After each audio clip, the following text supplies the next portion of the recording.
पक्षाचे नेते शेतकऱ्यांचे कैवारी आदरणीय शरदचंद्रजी पवार साहेब यांच्या विचाराने करीत झालेले प्रदेश अध्यक्ष राष्ट्रवादी काँग्रेस पार्टी शरदचंद्रजी पवार पक्ष माननीय श्री आदरणीय जयंतजी पाटील साहेब संबोधित करतील तमाम कार्यकर्त्यांना साहेबांसाठी एकदा जोरदार टाळ्या मी विनंती करत आपल्या शहापूरच्या नगरीमध्ये सन्माननीय जयंतरावजी पाटील साहेब आपलं मनपूर्वक स्वागत. आपल्या या भर उन्हाच्या सभेमध्ये उपस्थित असणारे शिवसेना जिल्हा प्रमुख विश्वासजी थळे साहेब, आपले लोकप्रिय खासदार बाळामामा म्हात्रे, जयवंतजी देशमुख, शंकरजी खाडे, विद्याताई वेखंडे, अविनाश थोरात, दिलीप अधिकारी, रश्मीताई निमसे, कृष्णा भेरे, अरुण शेलार, कराळेताई, अनंत शेलार, चंद्रकांत जाधव, बाळा घातले, देवेंद्र भेरे, कैलास पडवळ, संजय निमसे, नंदकुमार मोगरे, मनोज विशे, जिल्हा परिषद पंचायत समितीचे सर्व पदाधिकारी, ग्रामपंचायतचे सरपंच, उपसरपंच, सभापती, उपसभापती, सर्व पदाधिकारी, महाविकास आघाडीचे सर्व पक्षांचे उपस्थित असणारे, काँग्रेस पक्षापासून सगळेच या ठिकाणी उपस्थित असणारे नेते आणि ज्यांच्या प्रचारासाठी ही सभा या ठिकाणी होते ते आपल्या सर्वांचे महाविकास आघाडीचे लाडके उमेदवार पांडुरंग महादेव बरोरा आणि आपण सगळे बंधू आणि भगिनींनो, आपल्या सर्वांना उद्याच्या 20 नोव्हेंबरला महाराष्ट्र सरकार कुणाचं निवडून आणायचंय याचा निकाल घ्यायचा. या मतदारसंघामध्ये शिवसेना उद्धव ठाकरे, राष्ट्रवादी शरदचंद्र पवार आणि काँग्रेस आणि आमचे दोन्ही कम्युनिस्ट पक्ष, शेका पक्ष, या सगळ्यांनी, समाजवादी पक्ष, या सगळ्यांनी पाठिंबा दिलेले आमचे उमेदवार म्हणून तुतारी वाजवणाऱ्या माणसाच्या चिन्हावर पांडुरंग बरोरा आज आपल्या सर्वांच्या समोर उभे आहेत. मी थोडीशी माहिती घेत होतो. मागचे 20 वर्ष काय काय झालं. 20 वर्षामध्ये घड्याळाच्या चिन्हावर जे उभे आहेत त्यांनी 20 वर्ष आमदारकी भोगली. पण या मतदारसंघातले अनेक प्रश्न त्यांना सोडवता आले नाही. 14 ते 19 आम्ही विरोधी पक्षात असताना पांडुरंग बरोरांनी पाणी पुरवठा योजनेसाठी प्रचंड काम केलं. बावली प्रादेशिक नळ पाणी पुरवठा योजनेत पाणी आरक्षित करण्याचं काम केलं. त्याला अजून गती मिळालेली नाही, काम चालू आहे. पण पाण्याचं आरक्षण जे आहे ते अप्पर वैतरणामधून ज्यावेळी पाणी डायव्हर्ट होणार आहे त्यावेळी आपल्या वाट्याचं पाणी आपल्याला मिळायचं अशी व्यवस्था झालेली आहे. मी या खात्याचा मंत्री होतो त्यावेळी वैतरणेचं पाणी पलीकडं नाशिक जिल्ह्यात देण्याच्यासाठी, गोदावरी खोऱ्यात वळवण्यासाठी आम्ही तेव्हाच जवळपास 100 कोटी रुपये खर्च करून एक वैतरणेत आणि शेजारच्या मोठ्या तलावात एक भिंत बांधलेली होती. बांधायचं काम सुरू होतं. ते पूर्ण करून त्यातून पाणी जवळपास 8-9 TMC पाणी सोडता येईल अशी व्यवस्था करणारं डिझाईन तयार करून त्याचं काम चालू आहे.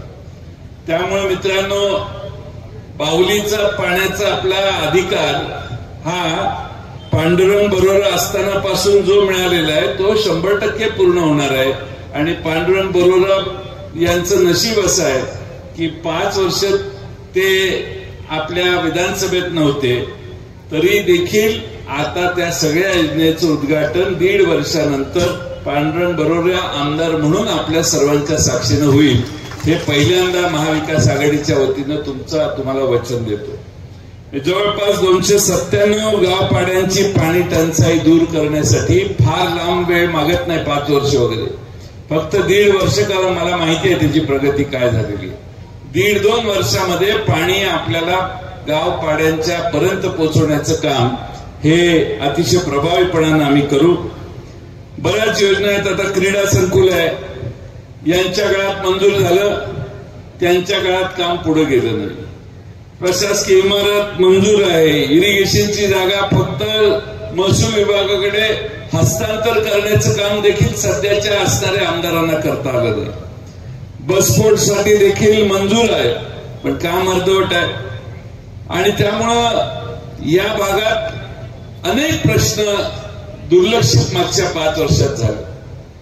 आता 5 वर्षात दुर्लक्ष झाले, 5 वर्ष झोपलेले होते, पण मागच्या 4 महिन्यात सगळीकडे जाऊन नारळ फोडले.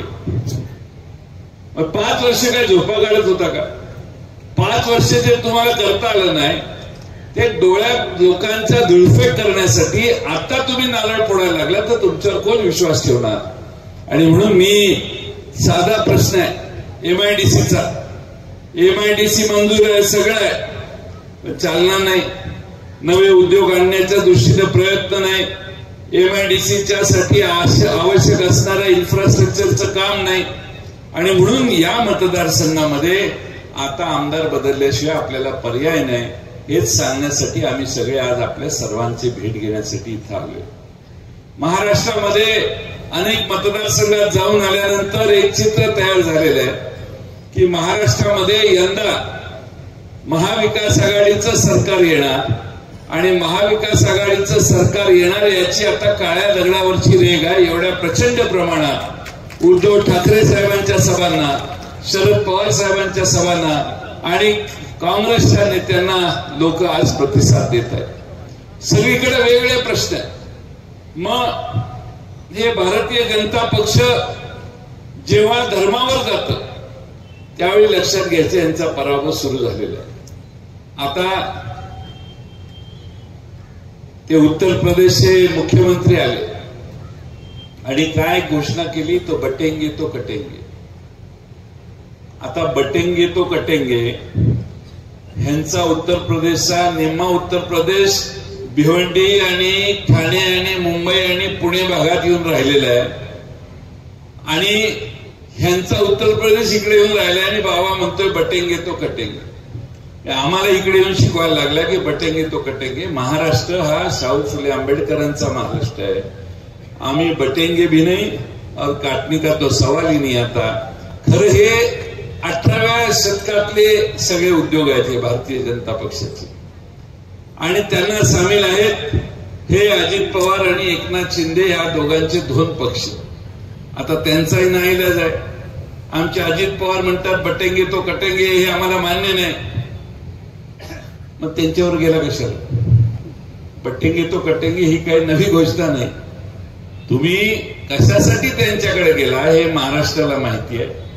महाराष्ट्राला ते लपून राहिलेलं नाही आणि फक्त तुमच्या स्वतःच्या संरक्षणासाठी आमच्यातली काही लोक तिकडे गेले. याच्या पलीकडे तिकडे जाण्यात कोणताही वैचारिक भाव नाही. आणि म्हणून आमच्या उद्धव ठाकरे साहेबांचं चाललेलं अतिशय चांगलं सरकार या लोकांनी पाडण्याचं काम केलं. उद्धव ठाकरेंच्या सरकारवर एकही डाग नाही. उद्धव साहेबांनी जे काम केलं करोनाच्या काळात ते भारतामध्ये त्याची वाखाणण्यासारखी लोकांनी वाखाणलं की सगळ्यात उत्तम काम महाराष्ट्रात करोनाच्या काळात झालं. त्यामुळे उद्धवजी जे काम करत होते ते स्वच्छ प्रशासन होतं. सर्वांना घेऊन त्यांचं प्रशासन चाललेलं होतं. दुर्दैवानं काही लोक पलीकडच्या बाजूला गेली. वर्षभरानं दुसराही पक्ष फोडला. 2 पक्ष महाराष्ट्रातले मराठी माणसांनी उभा केलेले फोडण्याचं पाप भारतीय जनता पक्षाच्या अकाउंटवर आता वर्ग झालेले आहे आणि त्यामुळं महाराष्ट्रामध्ये भारतीय जनता पक्षाचा दारुण पराभव होईल असं चित्र सर्व ठिकाणी दिसायला लागलं. आमच्या या मतदारसंघामध्ये आमचा पक्ष फुटला त्यावेळी या ठिकाणी असणारे आमदार देखील तिकडे गेले. आता महाराष्ट्रानं निर्णय घेतलेला की गद्दारांना या निवडणुकीत धडा शिकवायचा. आणि म्हणून पांडुरंग बरोबरांना निवडून देऊन दौलत दरोड्यांना धडा शिकवण्यासाठी आपण सगळ्यांनी कामाला सुरुवात केलेली आहे. उद्याच्या 20 तारखेला तुम्ही तो निकाल घ्याल यात माझ्या मनात शंका नाही. प्रश्न अनेक आहे. महागाई प्रचंड वाढली आहे. दिवाळी किती महाग झाली हे आमच्या महिला भगिनींना मी सांगायची गरज नाही. तेलाचा डबा 500 रुपयाने वाढला. कोणती वस्तू वाढली नाही. प्रचंड महागाई भारतामध्ये आहे आणि महाराष्ट्रात आहे. दुसऱ्या बाजूने महागाई कमी आहे असं समजून जीएसटी मोठा लावलाय. 28% कर आहे. जर तुम्ही एखादी साधी 2 चाकी मोटरसायकल घ्यायला गेला तर 28% कर भरावा लागतो. बुलेट एनफिल्ड बुलेट एका कार्यकर्त्याने आणली. म्हटले साहेब नारळ फोडा. कितीला? 2.25 लाखाला. म्हटलं एवढं? हो म्हटले साहेब 28% करच आहे. म्हटले आधी सरकारची धन करायची मग आपल्या घरी वस्तू आणायची अशी परिस्थिती आहे. पण उद्या बाळामामा मात्रे हेलिकॉप्टर विकत घ्यायला गेले.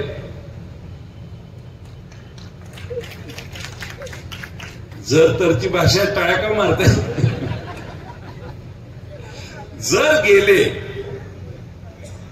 त्यांनी घ्यावं आणि आपण त्यात फिरावं असं आपल्या सगळ्यांनाच वाटतंय. समजा बाळामामा मात्रेने हेलिकॉप्टर घेतलं तर बाळामामा मात्रेनं किती कर भरावा लागेल? फक्त 5%.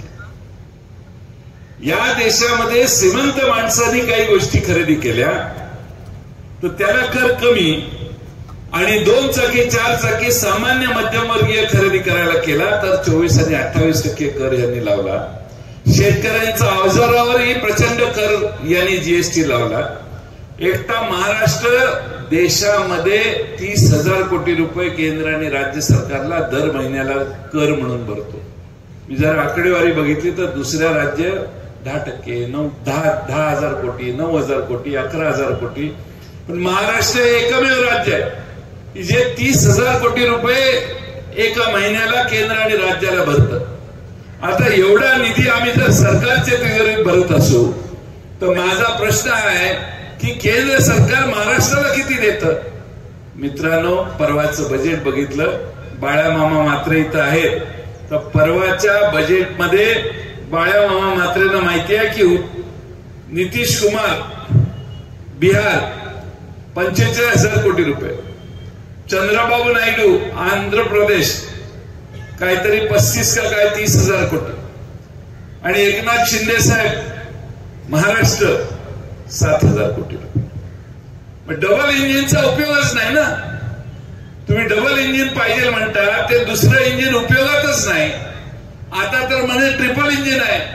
तिघांनाही गाडी महाराष्ट्राची ओढता येईना झाली अशी आज महाराष्ट्राची परिस्थिती आहे. कारण काय? सगळा उद्योग आणि रोजगार गुजरातला गेला. सगळे उद्योग गुजरातला गेले. 17 उद्योग मोठे गुजरातला गेले. हिंजवडी मधल्या IT कंपन्या गुजरातला आणि बेंगलोरला गेल्या. महाराष्ट्रामधले उद्योग महाराष्ट्रात राहीना झाले. का? तर महाराष्ट्राचे मुख्यमंत्री आणि उपमुख्यमंत्री हे त्रिकूट जे आहे यांना नरेंद्र मोदींना जाब विचारण्याची ताकद राहिलेली नाही. यांना डोळे वर करून असं का असं विचारायची देखील भीती वाटते. आज महाराष्ट्रातनं फॉक्सकॉन नावाचा प्रकल्प केला होता. 1.5 लाख नोकऱ्या आपल्या गेल्या. काल परवा टाटा एअरबसचं उद्घाटन नरेंद्र मोदींनी केलं. 21,000 कोटीचा प्रकल्प. बडोद्याच्या जवळ 7-8 हजार पोरांना तिथे नोकऱ्या लागल्या. असे अनेक प्रकल्प आहेत की जे प्रकल्प आमच्या महाराष्ट्रातनं बाहेर जाताना हे त्रिकूट डोळे उघडे ठेवून बघत राहिलं पण आवाज काढू शकलं नाही. कारण ह्या सगळ्यांच्या डोक्यावर टांगत्या तलवारी आहेत, दबाव आहे आणि त्यामुळे महाराष्ट्राच्या हिताची भाषा हे करू शकत नाहीत. हे आपल्या सगळ्यांचं दुर्दैव आहे. 2.5 वर्षाच्या काळात आमचं बरंच नुकसान यांनी केलेलं आहे. मी 2च आकडेवारी सांगतो. एक म्हणजे आमचं दरडोई उत्पन्न. मी राज्याचा अर्थमंत्री होतो. 99 पासून जवळपास कसाबचा हल्ला झाला त्या 9 सालापर्यंत. या काळामध्ये महाराष्ट्र पहिल्या, दुसऱ्या, तिसऱ्या क्रमांकावर होत्या. 14 सालापर्यंत महाराष्ट्र, 15 सालापर्यंत महाराष्ट्र तिसऱ्या, दुसऱ्या क्रमांकावर, 4थ्या क्रमांकावर होता. आज मात्र महाराष्ट्र 2016 नंतर खाली गेला आणि जे गुजरात 8व्या 9व्या नंबरला होतं ते 4थ्या नंबरला आलं, 5व्या नंबरला आलं. गुजरात आमच्यापेक्षा पुढे गेलं, आमचं दरडोई उत्पन्न कमी झालं, याचा अर्थ गुजरातचा माणूस आमच्यापेक्षा श्रीमंत झाला. महाराष्ट्रातल्या जनतेने कधीही अशी कल्पना केली नव्हती एवढं छोटस राज्य दरडोई उत्पन्नात आमच्या पुढे जाईल. पण ह्यांच्या काळात गेलं. आज देशाच्या सकल उत्पन्नात परवा आकडेवारी जाहीर झाली. सकल उत्पन्नात महाराष्ट्राचा वाटा नेहमी 15-15.5% असायचा. पण पहिल्यांदा इतिहासामध्ये देशाच्या सकल उत्पन्नात महाराष्ट्राचा वाटा घटला, 2% कमी झाला, 13%वर आला. 2% म्हणजे काही लाख कोटी रुपयाची संपत्ती निर्माण करण्याची आम्ही कमी पडलो असा त्याचा अर्थ आहे. आणि म्हणून महाराष्ट्र अधोगतीकडे चाललाय. आमच्या पोरांना नोकऱ्या नाही. आमच्या आया बहिणींची ज्या ठिकाणी ज्या पद्धतीनं कायदा व सुव्यवस्था आहे त्या पद्धतीनं बदलापूर सारख्या घटना घडल्यावर लक्षात येतं की महाराष्ट्रात कायद्याचं राज्यच नाही. महिला असुरक्षित आहेत, लहान बालकं असुरक्षित आहेत. आणि म्हणून हे चित्र महाराष्ट्रातलं बदलायचं असेल तर आपल्या सर्वांना पूर्ण ताकदीनं महाविकास आघाडीचं सरकार आणण्याचं काम केलं पाहिजे. आज उद्धवजी सगळीकडे महाराष्ट्रात फिरतात, प्रचंड त्यांना प्रतिसाद आहे. शरद पवार साहेबांना प्रचंड प्रतिसाद आहे. 84 वर्षाचा हा नेता दिवसाला 7-7, 8-8 सभा घेतोय. काल तासगाव, इचलकरंजी, चंदगड, गडिंग्लज झाल्यावर अंधार झाला. गाडीनं कराडकडे जाऊन 10 वाजायच्या आत मग शेवटी व्हिडिओने त्यांनी भाषण पाठवलं आणि लोकांशी संवाद साधला. लोक हजर किती होती तर 20,000 लोक हजर. सांगण्याचा मतितार्थ हा की महाराष्ट्रभर यांचं स्वागत व्हायला लागले. याचा अर्थ मी काढतो की या महागाईला, बेकारीला आणि या सध्याच्या 2.5 वर्षाच्या काळात सरकारने जो अनर्थ केलाय त्याला बदलण्याची मानसिकता महाराष्ट्राची झालेली आहे. आपला आशीर्वाद मिळण्याची गरज आहे. मी महाविकास आघाडीचं सरकार येणारी आता काळ्या दगडावरची रेघ आहे, तुम्ही काही चिंता करू नका. आणि हे सरकार आपलं ज्यावेळी येईल त्यावेळी मला खात्री आहे की हे जे 5-6 प्रश्न आमच्या पांडुरंग बरोबरांनी मांडले ते सगळे प्रश्न सोडवण्यासाठी सरकारची सगळी ताकद ही पांडुरंग बरोबरांच्या मागे लावू. तुम्ही सगळ्यांनी आमच्या खासदार निवडून देण्यासाठी फार मोठे कष्ट घेतले. सर्व पक्षांनी त्यांना मदत केली. आज बाळामामा म्हात्रे दिल्लीला पाठवण्याचे कष्ट तुम्ही सगळ्यांनी घेतले. त्याच पद्धतीनं पांडुरंग बरोबरांना मुंबईला पाठवा. महाराष्ट्राच्या विधानसभेत मी आपल्याला वचन देतो की आपल्या मतदारसंघाचे सगळे प्रश्न सोडवण्यासाठी पूर्ण ताकदीनं आम्ही आपल्या मागे राहू. बोलण्यासारखं बरंच आहे, पण अजून मला मुरबाडला जायचंय, विक्रमगडला जायचंय आणि नाशिकला पोचून तुमसरला सभा शेवटची करायची आहे. त्यामुळं भंडारा जिल्ह्यात जायचंय. त्यामुळं बोलण्याची इच्छा जास्त होती पण वेळेअभावी बोलत नाही. मी विश्वासजी थाळेंनी मतं मांडली त्याचा पूर्णपणाने समर्थन करतो. आज स्वर्गीय बरोरा साहेब आहेत, स्वर्गीय लोकनेते विठ्ठलराव खाडे साहेब आहेत किंवा स्वर्गीय खासदार सोनूभाऊ बसवंत साहेब आहेत. यांची परंपरा आपल्या या तालुक्याला, मतदारसंघाला आहे. या थोर व्यक्तीने या मतदारसंघाला एक वेळण लावलेला आहे आणि मला फार आनंद आहे की शिवसेनेचे सगळे कार्यकर्ते पांडुरंग बरोबरांच्या विजयासाठी अथक परिश्रम करतायत. राष्ट्रवादीचे आणि काँग्रेसचे तर करतायत. पण आपण सगळ्यांनी एकदा जागा निवडून आणायचं ठरवलं तर काय होतं हे मी बाळामामा म्हात्रेंच्या निवडणुकीत अनुभव घेतलेला आहे. तुम्ही सगळ्यांनी जिद्दीनं काम केलं तर कोणताही गड आपण यशस्वीपणाने जिंकू शकतो. तसा पांडुरंग बरोबरांच्या मागे आपला आशीर्वाद राहावा एवढीच विनंती करतो आणि माझं लांबलेलं भाषण पूर्ण करतो. धन्यवाद. या ठिकाणी पक्षप्रवेश आहेत. अजित पवार गटातून आपल्या राष्ट्रवादी शरदचंद्र पवार गटात येत आहेत. निखिलजी गोलप, दीप गोलप, निवेद गोडविंदे, कुशल ठाकरे, आर्यन गायकर, विराज सिंग.